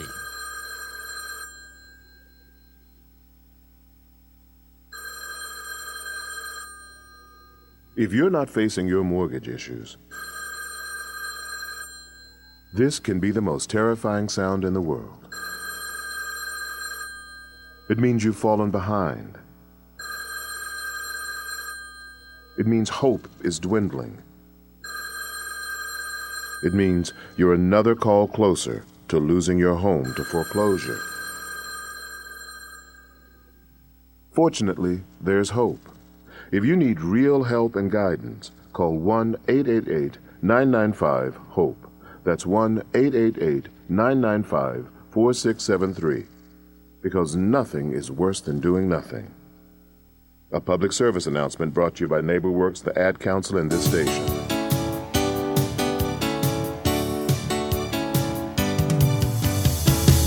And now back to the KOVACS Perspective. Welcome back, ladies and gentlemen. I'm Steve KOVACS. You're listening to the WTOE radio and television internet network. The KOVACS Perspective. We're on the second and fourth Wednesday of every month from 9 p.m. to 10 p.m. We have a serious topic on hand. Our guest is a women's rights activist. His name is Charles Clymer. Charles, how are you, my friend? Fine. Can you hear me okay? I can hear you a little bit okay. If it could be turned up a little louder, that'd be nice.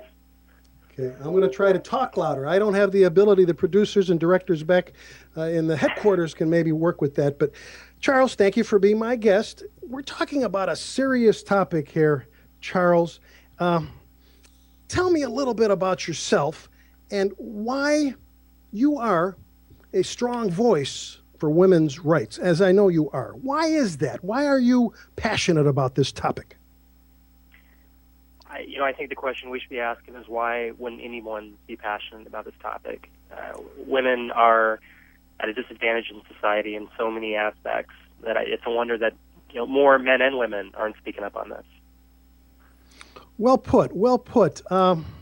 There's many things going on, and one of the things, I don't know if you heard my beginning talk, and you say women are at a disadvantage in so many ways, and we're going to talk about as many of those as we can in the 30 minutes that we have here. But what gets me, Charles, is the gender wage gap. I mean, is that really happening, Charles? Yes, it is absolutely happening, and I think a lot of us have heard the statistic women make. It depends on what study you're citing, but anywhere between 77 cents and 81 cents for every dollar that a man makes. And people respond to this with the counterpoint. Well, women don't have as much education or experience in a lot of these fields. But that's absolutely not true. In fact, a study done by economists at the University of Michigan found that they took a study group. They took a group of folks and they compared men and women. They matched them on age, experience, education, child care, background, everything. And they found across the board that women still only earn 81.5% of the income that men earn for the same positions. And in fact, of the 111 occupations for which we have data, men earn more than women by far in 107 of those. Charles, the key of all of this is, you mentioned some people say they don't have as much education, et cetera, et cetera. Okay, let's play devil's advocate and say, oh, okay. But you just said something right there that I don't know if you picked up on, but you said the same job. They're making less for the exact same job a man is. When I hear that, Charles, my eyes and my eyebrows, they all move. I do not understand how that can still be happening. I know it is. Now, Charles, you tell the regular folks that aren't in your world, you're on top of this subject matter. Most people are not. The people that aren't activists in this are not. You enlighten us. Why is that, in your expert opinion, why is that it's still occurring? Well, it's funny because I wouldn't even call myself an expert on this. This is just basic common sense stuff when you look at the data and if you spend half an hour just looking at studies that have been done on the gender wage gap, you'll find that there is a very strong bias in the workforce against women as opposed to men. One thing that's been pointed out by many is that women are simply less likely to ask for a raise that their male counterparts will eagerly ask for. But I don't think that paints the whole picture. In fact, I think that what's important to distinguish is that we have a culture in the workforce in which women are expected to kind of placate men's interests or their needs, even in the workforce. If you have a woman who is doing the same work as a man, you'll have a male supervisor who kind of expects her to keep doing it. And he doesn't broach the topic of, hey, by the way, if you're looking for a raise, we can talk about that. Whereas he's more likely to spend time with a man or one of his subordinates outside of work, getting a beer, going to a ball game, playing a few rounds of golf at the local golf course. And so it's a part of that gender culture and that gender stereotyping that allows women to be marginalized in the workforce. And it's one of those things where it's not, I think it's often not intentional, but it still happens, and it doesn't excuse us from at least being aware of what we're doing when we promote that kind of culture in the workforce. Well put, Charles. Well put. I liked how you explain that. How do we change that around, Charles? I mean, do we work on the ERA amendments? Do we work on that? I don't want to bridge that subject matter yet, or do we just get the word out? How do we start changing that quickly? I mean, we can't wait for this. How do we make big changes? Well, I think most of your listeners will be hearing this, and they'll be, I think their initial reaction will be, I don't have time. I have a full-time job. I have kids to raise. I don't know that I can spend a weekend or even a few hours every night kind of looking these things up and trying to talk about this. What I do think they can do, what every single one of your listeners can do, is when they see sexism happen in their own little area or their own environment, they need to call it out. They need to shine a light on it. I think especially men need to do this because it's men who have the easiest access to male spaces. If you're at a water cooler and say you're with, 3 or 4 guys just talking about, hey, last night's game, with between the Heat and the Spurs was pretty lopsided.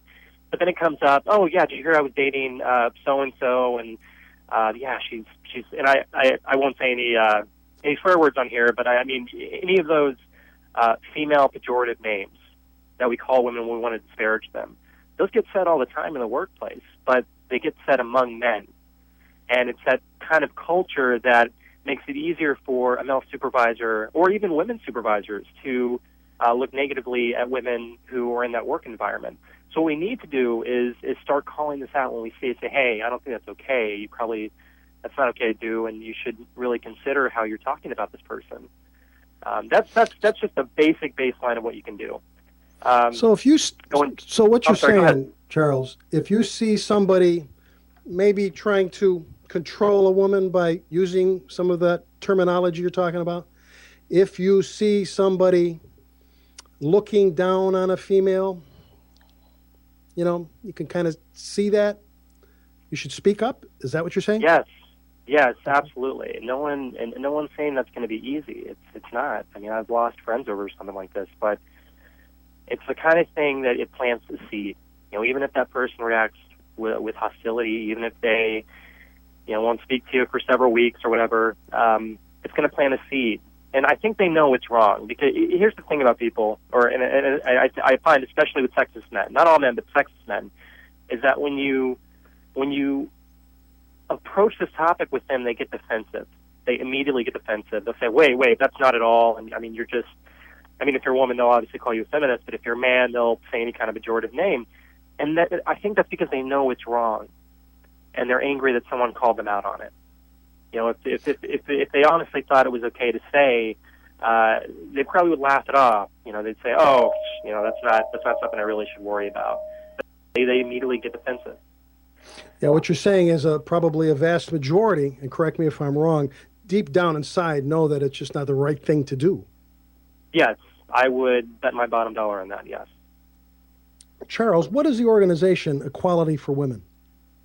Equality for Women is a Facebook page, and we have about 36,000 followers. I call them advocates because when you're a part of the page, I want them to be part of the discussion, contribute, and they are advocates. But we have about 36,000, and it's growing pretty fast.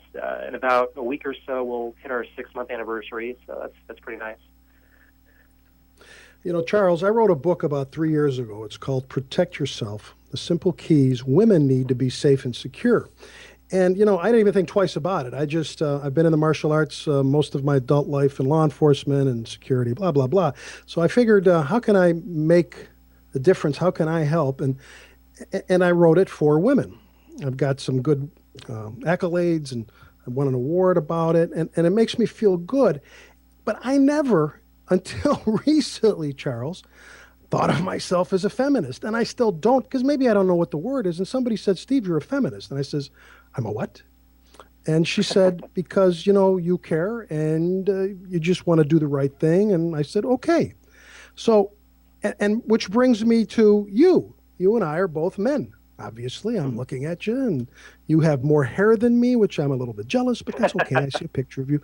But, it's for everybody, isn't it, Charles? It's the right thing to do, isn't it? Fairness and equality. It's the right thing, right?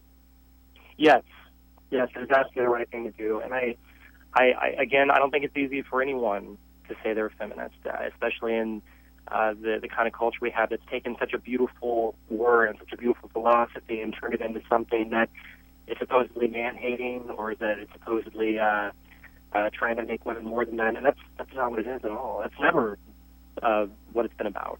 And I think what's really great about this generation, about my generation, is that we're really kind of redefining the word. And I say myself loosely because I'm trying to kind of play more of a supportive role right now until I get my bearings. But so many feminist leaders, Courtney E. Martin, actually, I'll say her name again because I said that kind of fast. Her name is Courtney E. Martin. She recently gave a TED Talk about redefining feminism, and it was just so brilliant and how she was able to tie together the way that people our age are using online advocacy to change the topic and get more light shined on these subjects that need to be addressed. Okay. Charles, do you get hassled every now and then because you are a man and you are a quote-unquote feminist? I understand that some people don't think a man can be a feminist. Oh, sure.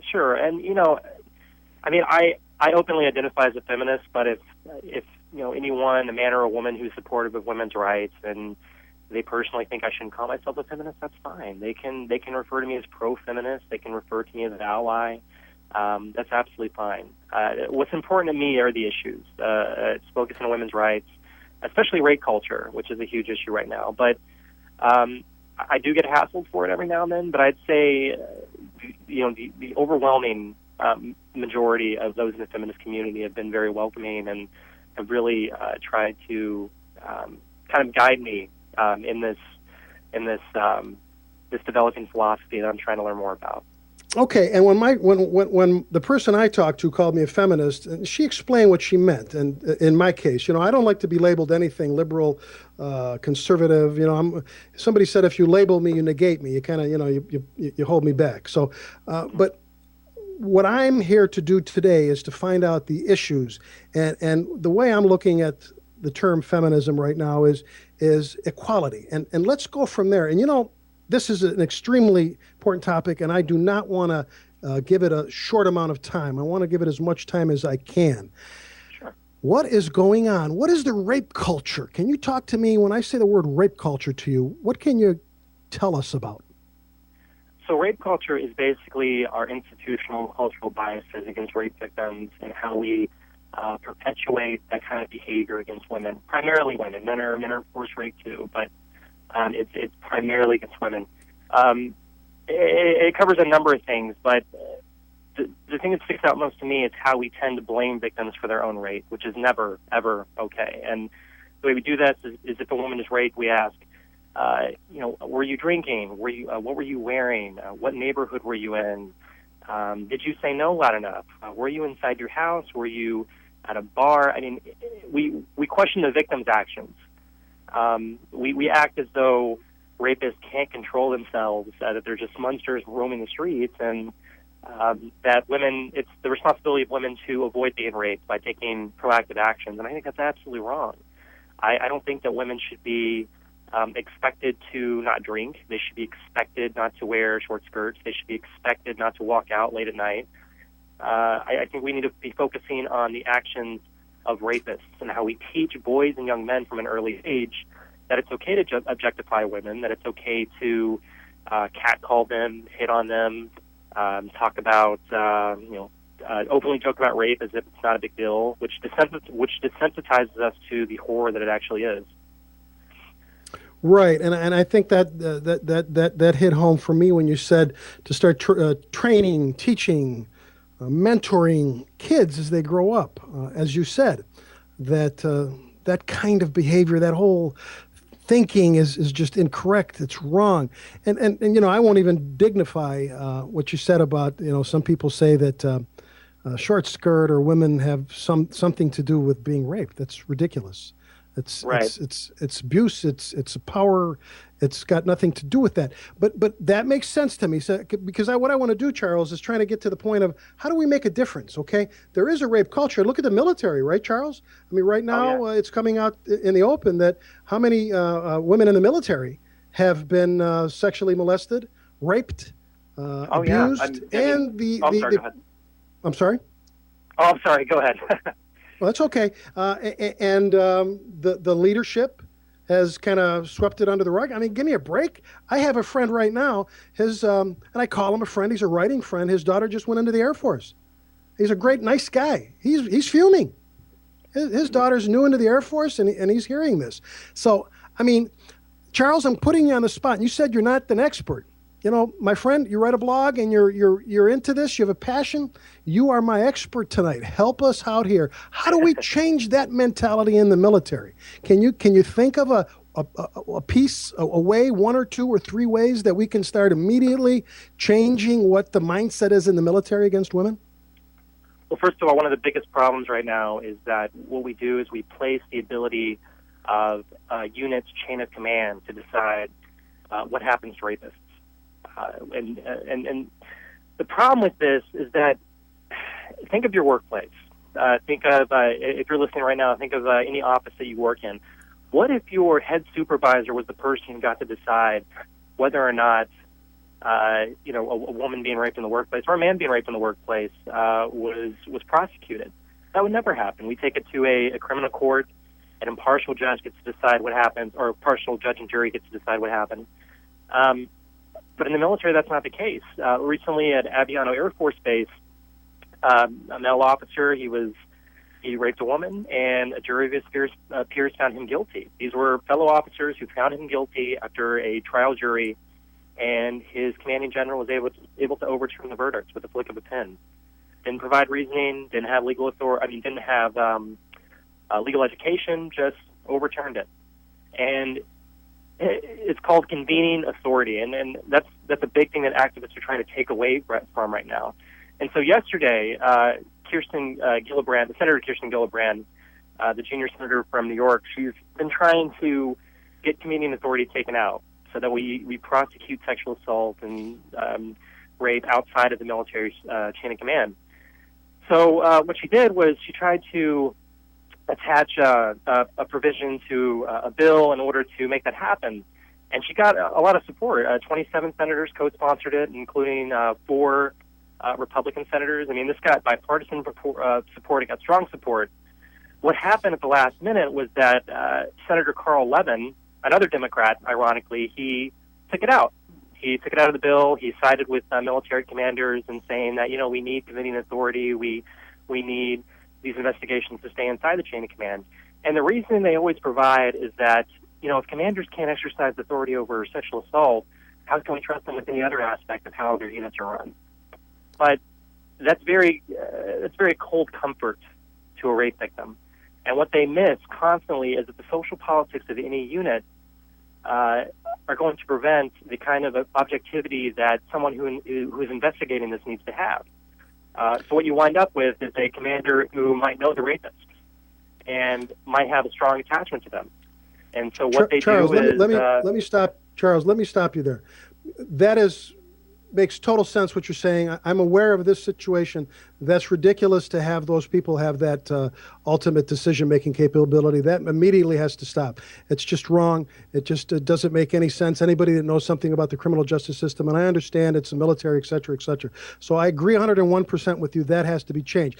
We had someone in a chat room bring up a great segue here, and he or she said, we let women in the military, but we do not give them an equal rights amendment to protect them. Great that you mentioned that. Thank you, whoever that said that, because I want to get into the equal rights amendment. And Charles, please hear me out here before we go further. I want to talk to the average man and woman, and I teach students in a 2-year college program, and I have students from 19 years old to 55 years old. And I would bet money that a vast majority of them don't know very much about the Equal Rights Amendment.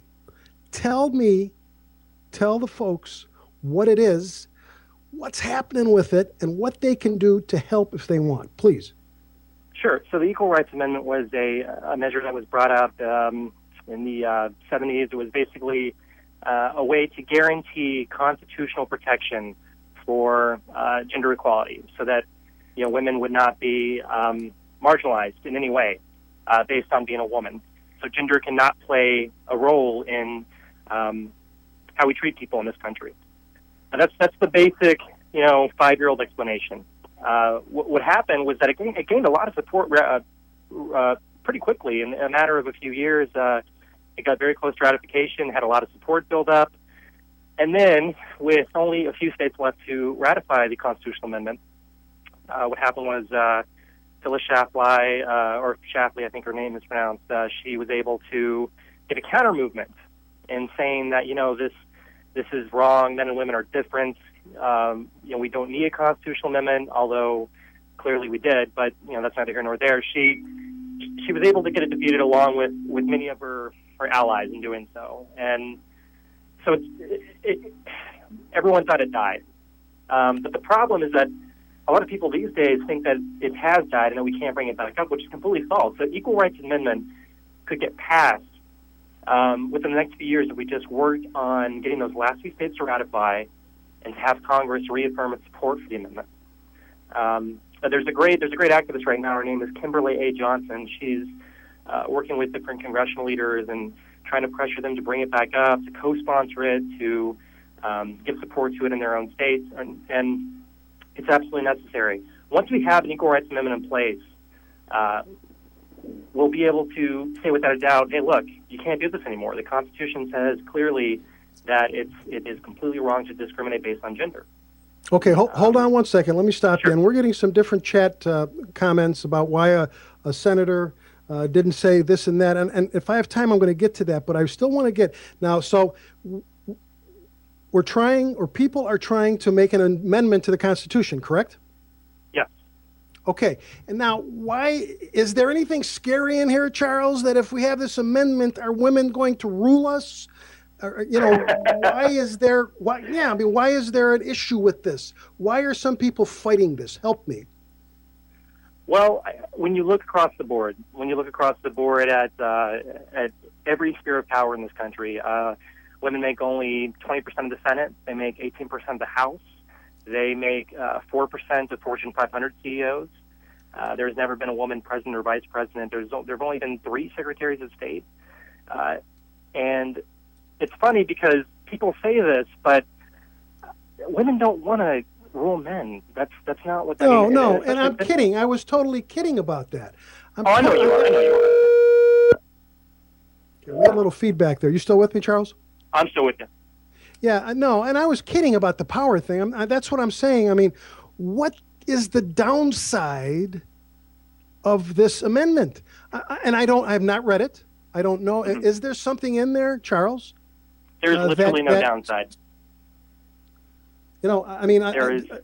I'm kind of flabbergasted on this, just similarly to the gender pay gap. So okay, there's really nothing outrageous here. We're trying to pass this, or when I say we, people are trying to pass it. Some people are fighting it. We don't have a lot of time to talk about the senators. I wish we did, and maybe we'll do the show again.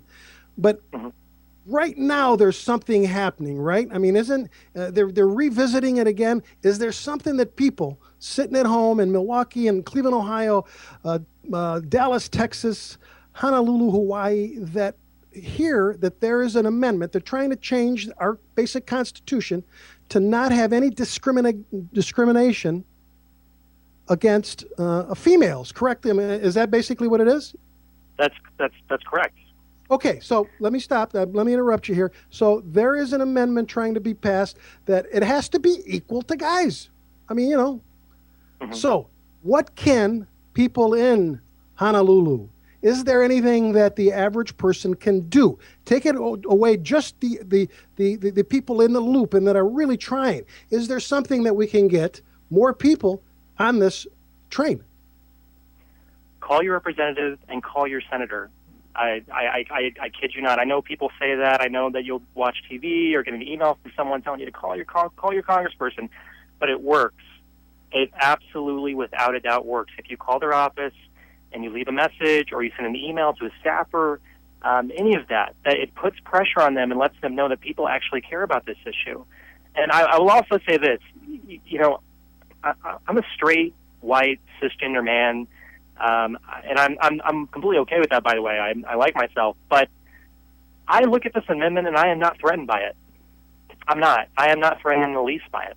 In fact, I think it would actually help me in the long run if it were passed, because it would open up, so much potential for the other half of the country that we would we'd be able to grow stronger as a country, and we'd be able to stand clear on the values that we supposedly espouse, that of equality, that of individual liberty, that of individual freedom. It would say to the world that we put our money where our mouth is in terms of gender. You mentioned you're not threatened. I mean, no fooling. Yeah. I mean, how am I going to be threatened that a woman has the exact equal rights that I do? I mean, I'm missing that. And I'm a straight, I'm not the little guy that sits and hides behind a rock. I mean, I don't mess around. I don't hide and shy away from things, and I'm not going to be threatened by that. I believe it was Barbara in a chat room, if I'm not mistaken. I'm trying to find if it was Barbara, said this legislation was introduced 90 years ago, and that I did know, and it's reintroduced in Congress every year. Is that true? Yes. Okay. And I'm a little bit lost. Go ahead, Charles. Go ahead. We only have about 2 minutes. Every year it's moving forward because we still have this stigma about women's rights that somehow if women have more seats at the table, we're taking away seats from men. That's not at all the case. What we're doing is we're simply allowing women seats at the table, and we shouldn't even be allowing them. These should be up for anyone. We need to give women equal voices, and we can't call ourselves an equal country until we do that. Well, that's unquestionably true. And I'm going to say something here, and again, we have about a minute or two left. I want to say, Charles, you write a blog, charlesclymer.blogspot.ca. Ladies and gentlemen, I think we probably owe it to ourselves to get to know about the ERA, Equal Rights Amendment. It's introduced every year. As Charles is saying, and if what Charles is saying is true, that it is about equal rights for women. Look into it. And I agree that if you call your representative, if you knock on their door long enough and say, wait a minute, excuse me, why are you not voting this way? Pushing that, push the reality. But anyway, I'm not going to tell you what to do, but you can hear it in my voice. Some of this stuff I want to pull my hair out, then I don't want to do that because it's kind of doing that on its own. But I mean, this is a serious topic because, now we talk about the rape culture. We talk about the military rape. Dare I call it culture? We talk about the serious issues women face. Do they not owe laws that say totally equal? I mean, it sounds rational to me. Again, you look into it. And if you have somebody that may be interested in this topic area, we'll be up as a podcast in a day or two. Check us out and tell your friends that are interested to check us out. And Charles, we may have you back on. This was a great topic. We may have some other experts on this general, large, important topic on other shows. But Charles, we have to end it for the evening. I want to thank you for standing up, and being a guy, talking about your feelings on doing the right thing, on equality, whether you're a feminist or not a feminist. Right now I'm hearing that you're a guy that's given a crap about doing the right thing. I've only known you for a half hour, but that's what I see.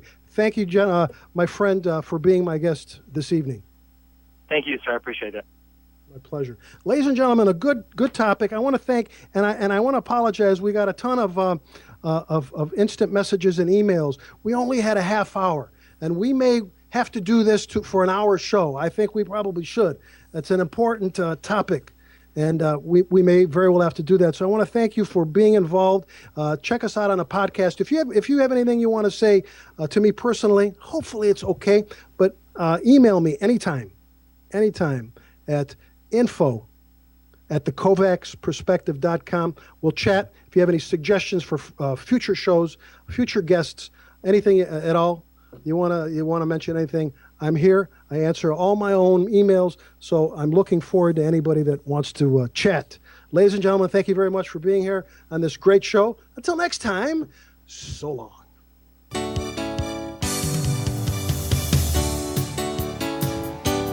KOVACS Perspective is brought to you by the WTOE Radio Network at throughoureyes.org. All WTOE shows are available as a podcast. visit our podcast page to learn more. The KOVACS Perspective was written by Steve KOVACS, directed by Tom Bendenwald Jr., technical director and audio engineer Len Azzarone, assistant audio engineer Lori Vescuso. For more information about the KOVACS Perspective, visit www.allsourcesecurity.com. All words, ideas, and comments expressed on the KOVACS Perspective are those of Steve KOVACS and not necessarily those of the National Federation of the Blind, the NFB Northeast New Jersey Chapter, or the WTOE Radio Network. Until next time, I'm Keith Zally.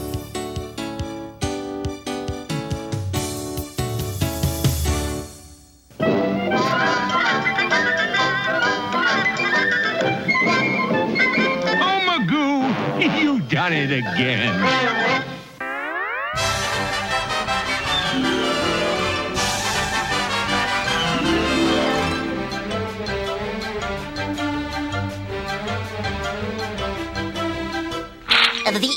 That's all, folks.